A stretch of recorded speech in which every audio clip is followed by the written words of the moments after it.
طبعا للتسجيل عبر اللي هي بوابة نظام معلومات سوق العمل، طبعا تحتاج أن يكون معك رقم هوية.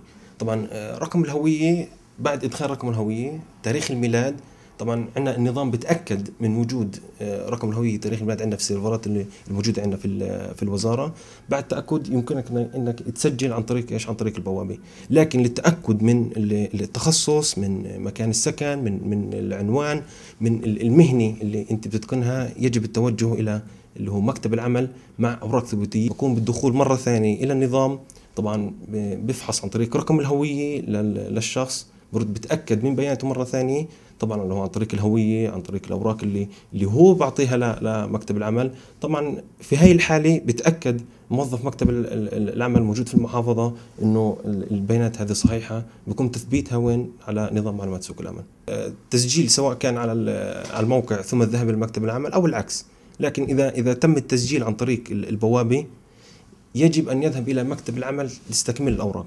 الموضوع جاء على خلفية طلب تقدم فيه سيادة الرئيس أثناء زيارته لقطر بضرورة أن تكون أسواق العمل القطرية مفتوحة أمام العمال الفلسطينيين، فكان في استجابة مباشرة من سمو الأمير تميم بالموافقة على استضافة 20,000 عامل للعمل في دولة قطر. شروط التقديم للموضوع للآن احنا لازلنا في طور إعداد هذه الشروط بالتوافق مع الجانب القطري.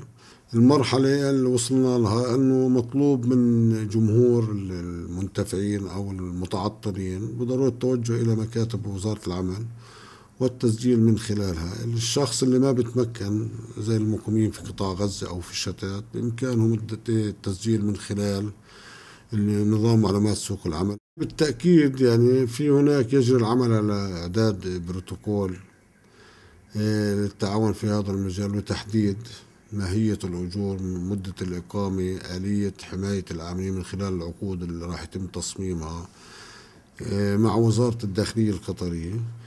في حال إنجاز الأمور بشكل كامل مع الجانب القطري، سيتم بدء التنفيذ الفوري بفرز المهن واستدعاء الناس اللي بتنطبق على الشروط من أجل اللي هو يعني تأمين سفرهم إلى الخارج. الجانب القطري تقدم بطلب لنا لتزويدهم بنوعية المهن الموجودة على نظام معلومات سوق العمل.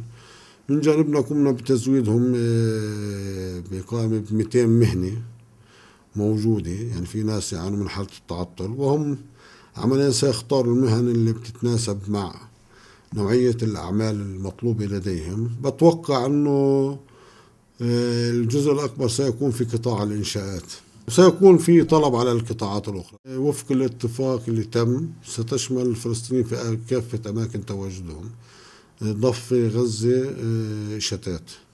القدس طبعا جزء ما هي محتلة، بس الداخل غير مشمولين في الاتفاق.